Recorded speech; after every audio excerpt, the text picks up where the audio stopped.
Cody Askins, the Captain America of insurance, the Stephen Furtick, if you will, of life insurance sales, founder of 8% Nation, founder of Kaboom Leads, Yesterday Leads, owns his own insurance agency out of Missouri. Is he a really good person? Is he a fraud? Is he actually kind of my best friend and I want to kind of text him and get his number? Hell yeah.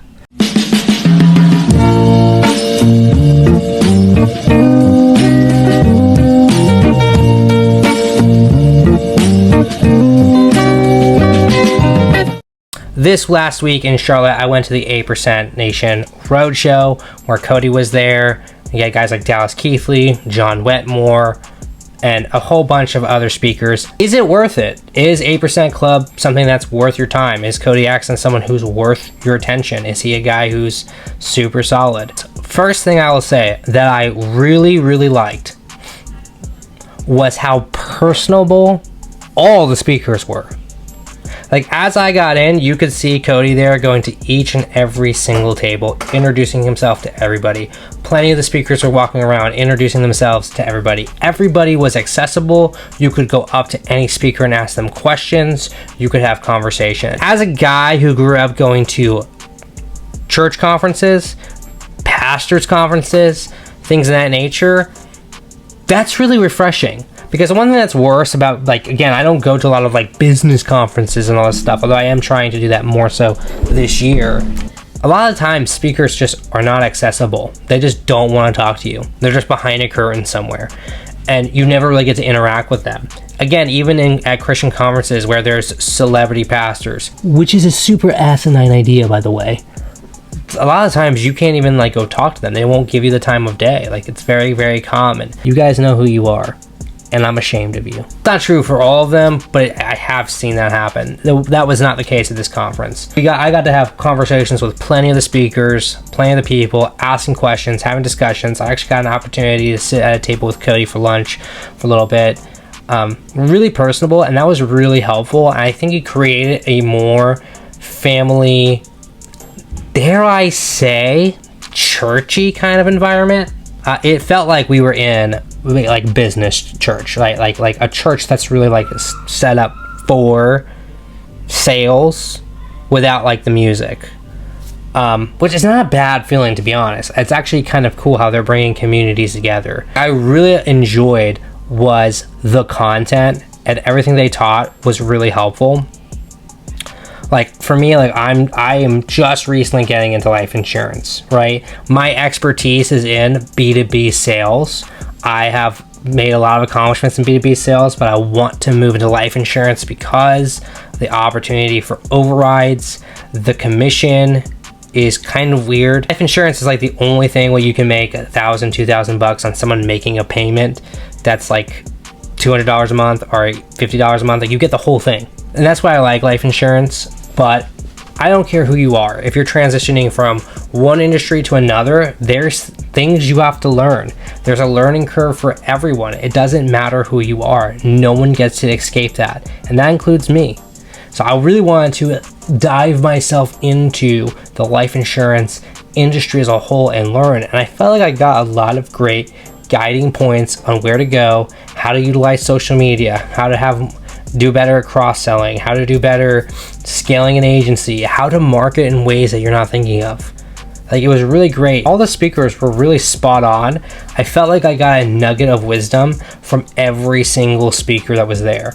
It wasn't a full-on university level course on life insurance, but again, the nuggets that were there were really useful. Like, for instance, Dallas Keithley kind of gave a presentation on cross-selling. And you would think that it wouldn't apply to me because I'm an idiot. I only have a life license. I don't have a health license or an LTC license yet. But I'm going to get it because of that conversation I had with Dallas. One of the points he made, which was encouraging to me, was don't look at your leads as a final expense lead or a mortgage protection lead or an IUL lead. Look at all of them as an opportunity. Because I originally thought that I really wanted to be in final expense. Not because I have this like affinity for final expense, but because it's the only type of life insurance I'm really familiar with. But upon trying to sell Final Expense, I'm realizing some of the limitations of Final Expense. I've gotten like 12 people to the application table like these last 2 weeks. Only 2 of them closed, not because the other 10 didn't want it, because most of them got denied. And that is an issue you're gonna have with Final Expense. And as someone who's new, who doesn't understand carriers, like go here, go here, go here, it can be a bummer. But what was encouraging is because now I have all these Final Expense leads I'm still gonna have to work through, even though I wanted to transition to more mortgage protection, IUL, something like that, is to still see the opportunity in your leads, not just putting them into a bucket because they have a title, but to see all of the opportunities that you have. And that's some little nugget I'm gonna keep with me. Another thing I really liked was John Wetmore's conversation. You know, he was just talking about numbers and tracking numbers, and just the reality of doing more work will increase more income. And it reminded me of something I learned from Jared Grant Cardone's president of sales. He said that if you are an average salesperson but a monster prospector, you will outlearn a great salesman with average prospecting. And to tell you the truth, I've seen that be true in my B2B career, in my medical sales career, and any other career I've been in. If you out-call people, you out-earn people. And it was just really cool to kind of see that proof. And he provided like a tracker that's for free that he created. It's like a SaaS software. There's a paid version and a free version. I'm just going to go ahead and link it below so you guys can get it. Again, I'm not getting any sponsorships from this. I'm not getting any credit from this. You know, there's no money coming to me for this. But it's a free service if you want to use it. It's specifically for life insurance. But upon using it, it really makes you take accountability for how much work you're actually doing. Because to be honest, most of us aren't doing enough work. Most of us say we call a lot, but we really don't. And even that night when I came home, I just started using it. And I made like way less calls than I thought I was. Because it was just right in front of me. It's like, oh, okay, I see the problem. I see the problem. I'm just not calling people. I'm just not. And I pride myself on being a hard-ass prospector, but maybe I'm not as hard-ass at prospecting as I think I am. And that was really cool. The encouraging thing really about Cody throughout all this is, again, bringing that community together. There was a young man that was struggling that kind of admitted that he was struggling, and they gave him $1,000 in credits for leads, and they gave him a fire ticket to their Plano, Texas event in July. And that was incredible because, again, it's bringing everyone together, right?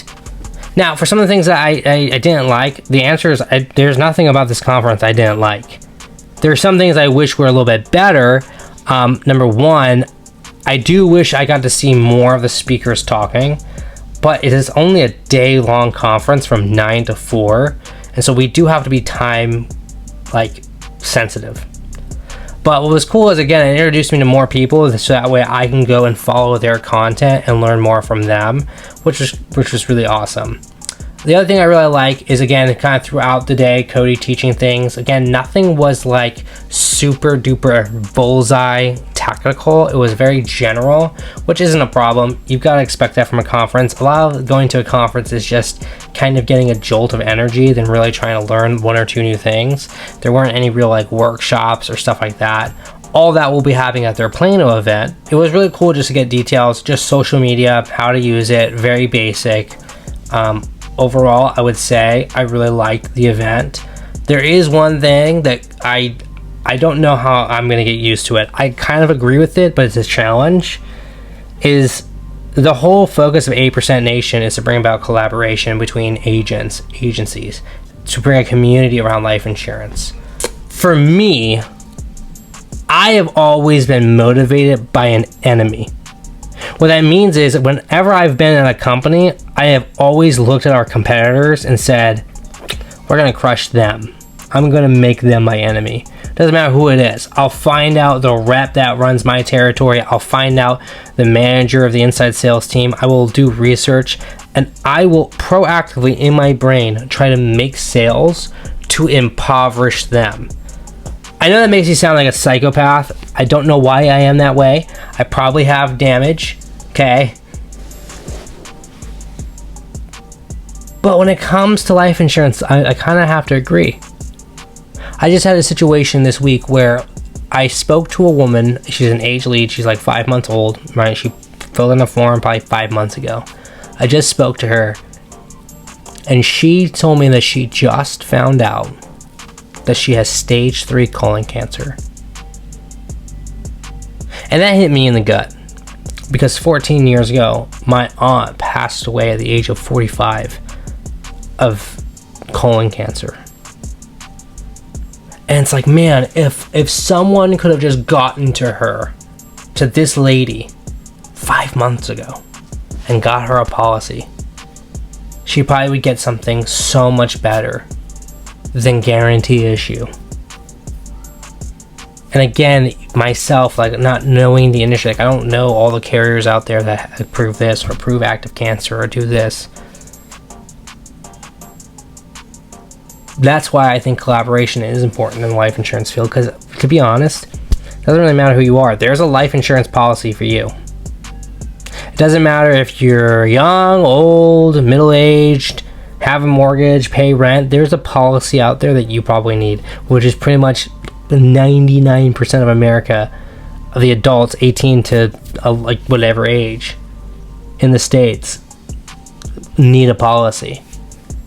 And that's way more capacity than just one person, one agency, one company can handle. That's why there's so many agents and so many carriers and so many things. And so I think collaboration is important, because, and frankly, when I spoke to that woman, I didn't even care if I got the sale. I wish she never even came across my desk. I wish someone months ago got her coverage, so she didn't have to go through this, and her family doesn't have to suffer what could potentially be the end of her life at 51 years old. So overall, Cody Askins, great guy, great conference. Really believe in 8% Nation. I will not be able to make it to Plano because it corresponds with the birthday of my daughter and wife, who all have the same birthday. But I really plan to go next year. And one of my goals is I want to crush life insurance so hard that I get an opportunity to speak on that stage next year. Like, that's a goal. I want to be able to get on that stage. I'm not asking anyone who watches me to necessarily room me or tag Cody or do anything, but that's something I would like to do. If it's not next year, then the next year. But I'm gonna work really hard, not just to make as much money as I can, but to really make an impact as fast as possible and really get on that stage. I'm gonna put that out there. I'm gonna post this. I'm gonna let the universe know what I'm trying to do, right? I'm gonna speak it into existence.